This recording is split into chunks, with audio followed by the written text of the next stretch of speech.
Ticket Machine is the official ticket broker of Spartan Nation. No matter what you need a ticket for, border to border, coast to coast, the Ticket Machine is your ticket source. So whether you need to get into the hottest concerts, the best sporting events, you want the best seats in the house, or you just want to get in the door, when you want to go to any event that requires a ticket, anywhere, border to border, coast to coast, it's always theticketmachine.com. Theticketmachine.com, 517-655-3201. Check it out today at theticketmachine.com. Welcome back to Spartan Nation. Now we're going to break down the Spartans, where they sit 2 games in. They're 2-0, and if you were the most negative Spartan critic going into the season, I think you had them predicted to win the first 2 games. And if you were the most Kool-Aid drinking person, I think you had them predicted to win the first 2 games. So I think everybody can agree right now. I think everybody thought they would be 2-0, and they are. But joining me now to discuss it and go in depth with it is Coach Chuck Grenier, longtime coach in the state of Michigan, longtime contributor to Spartan Nation. Coach, thanks for joining me again. Glad to be here. Coach, let's break down the game. Both games really in general. I want to talk about the good, the bad, and the ugly. Let's start with the good. I think, as you know, Spartan Nation talked a lot about Gerald Owens and his speed, and if it could translate to the defensive tackle position, I think he would do terrific. We knew that we had Raekwon, and we knew that we had Mike Panashuk, who were 2 of the best in the Big Ten. But I think Naquan and Gerald have secured that second spot of defensive tackle. I think the 4 of them have been strong. I think the run-stopping ability of our defensive tackles has been superior for the first 2 games. The first game, they completely shut down the inside game, and they did for the second game, too, as far as I'm concerned. Some trouble with off tackle, but that's not necessarily defensive tackle's responsibility as much as that end linebacker helping him off there. But the interior-wise, the run-stopping ability of our 4 people inside has been very, very good. Again, sticking with the good, I think Brian Lewerke's legs have been good. Your thoughts?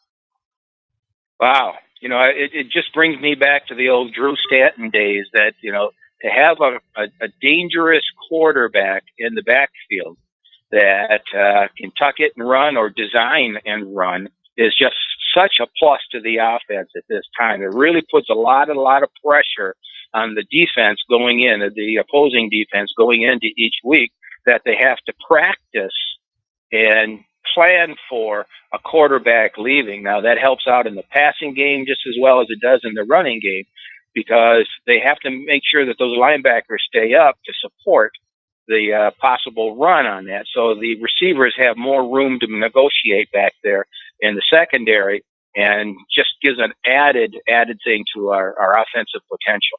All right, sticking with the good, I think Colin Lucas has been great, the fullback. Oh, yeah. Yeah, you know, and he does everything that you ask of a fullback, all the dirty stuff. It doesn't get the chance to carry the ball, doesn't get a chance to catch passes, that sort of thing. Just an undersized offensive guard in the backfield is what you have with Colin Lucas, and he's just doing a really good job of helping out with the run game. All right, and again, sticking with the good, I think Matt Sokol at tight end's been terrific. Yeah, other than that one drop pass that he had, that he was probably too open. He's been doing a good job blocking and catching the ball, running with the ball, and helping out with the passing game by stretching the field interiorly. And, you know, he's been doing a good job as well. So those are all good things. All right, let's stick with the good. How about wide receivers, where I think we thought they would be good, but we said at the beginning of the year, we got guys who are unproven that have to prove it. In Felton Davis and Darrell Stewart, they've done it. And I think the freshmen have been very good, and I've been very impressed with the freshmen blocking downfield. Again, we're talking on the good. Let's talk about, you know, the wide receivers. In my opinion, they're probably 3 or 4 games ahead of schedule. As young as they are, as talented as they are, but not having the game experience, I figure that by mid-season, these young receivers would really start to come into their own. They started coming in their own the first game. This is a talented group. Felton Davis, I don't know where he was last year, but he's possessed out there with the ball in the air. It's like it's his ball. I read somewhere today. But he is really making some fantastic catches. He's blocking well downfield, as everybody else is too. So I think they're way ahead of schedule from where I thought they would be this year. Coach, let's go back over to the defensive side of the ball, where I think Fry and Bocce have both been outstanding. I don't think you could ask them to play any better than that. They made a mistake here, made a mistake there. That's football. You can't be perfect all the time. But those two have been superior.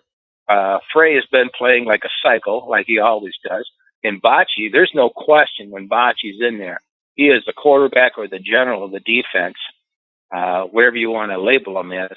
But you watch him out there, he's getting people in the right position. He's aggressive. He's quick. He's really going to be a fine middle linebacker for the Spartans. Okay, then Josiah Scott, I think, has been a man-child. Your thoughts on Josiah? Well, the young DBs, Lane and Josiah Scott, they every once in a while will be young DBs, but for the most part, they're sticking like glue on people. They're making great plays. They did the first two games let some people slip behind them and were in chase too far back in chase pursuit. But, they're young, they're inexperienced, and every game, every play that they're in defensively, they gain more and more experience in there. And you can see the talent level of these two corners that are there is just going to be, it's just like looking at Denard and all those other guys coming up in the past. They're just really fine, athletic, smart football players. Now, I want to add this. I think Josiah Scott's been outstanding. I think Justin Lane has not been bad at all. I think he's been good, but I think clearly Josiah Scott's been better than Lane. Do you disagree with that?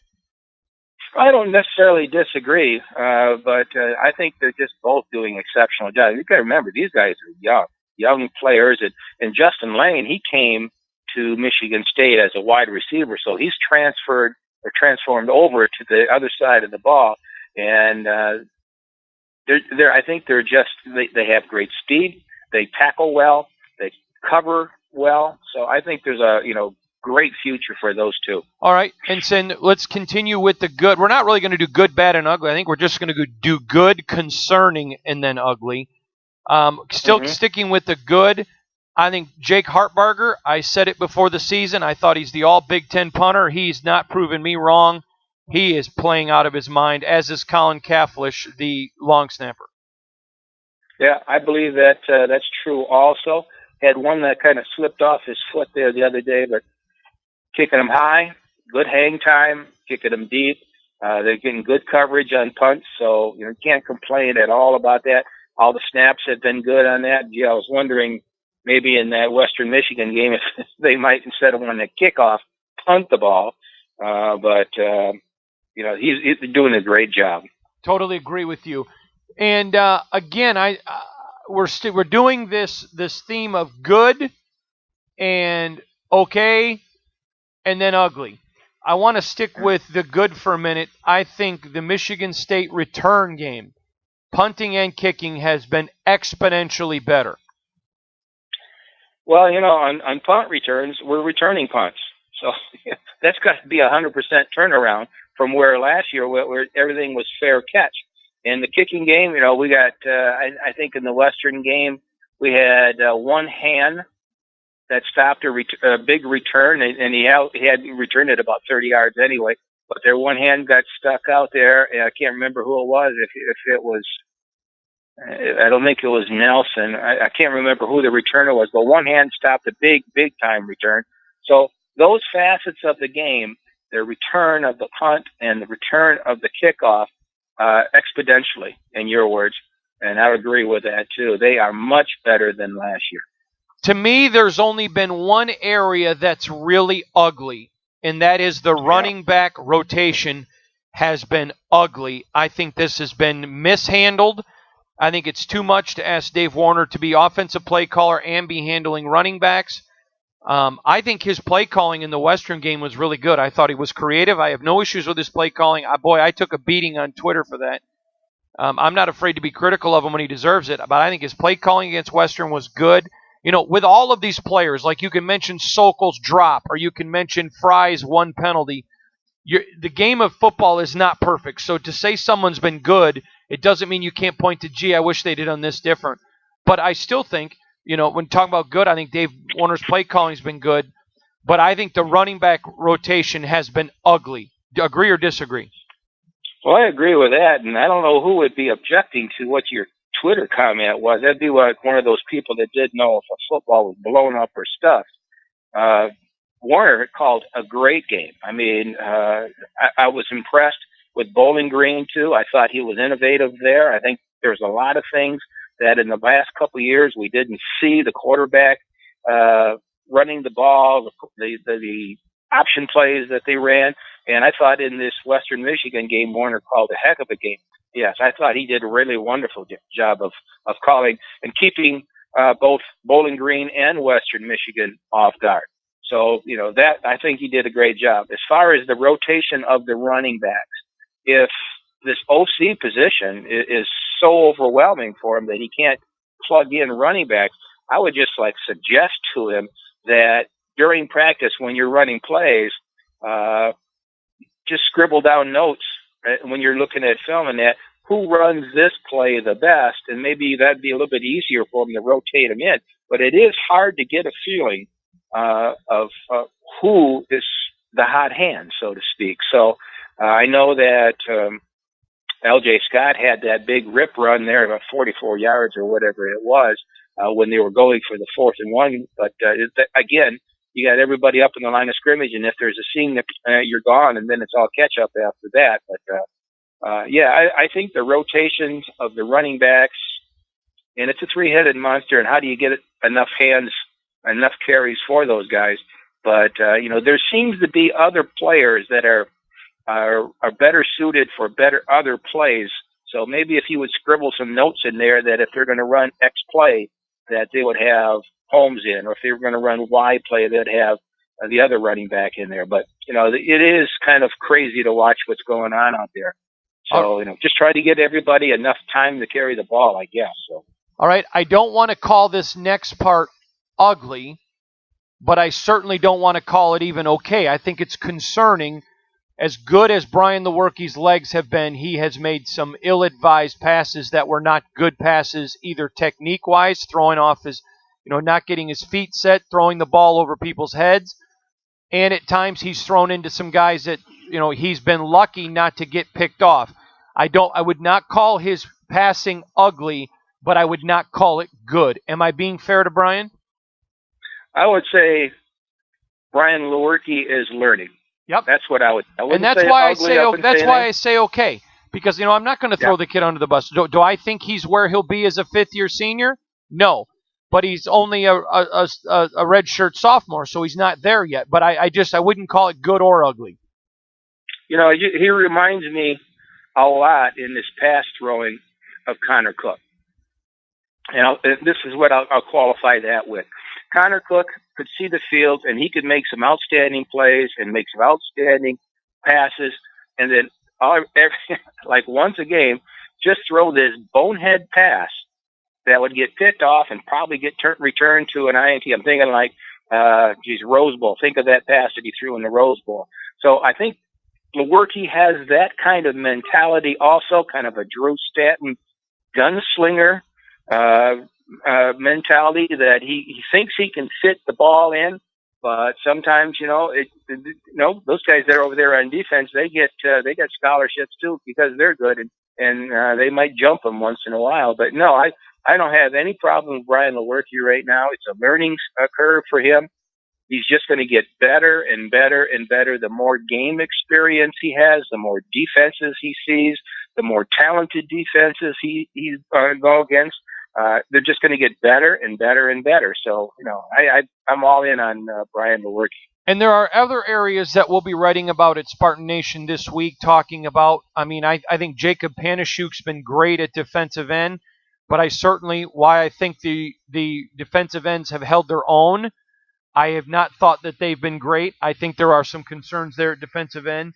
But I want to get into one other thing with you. I mentioned at the start of this, Anybody who was the harshest Michigan State critic, I think, still thought they would start 2-0.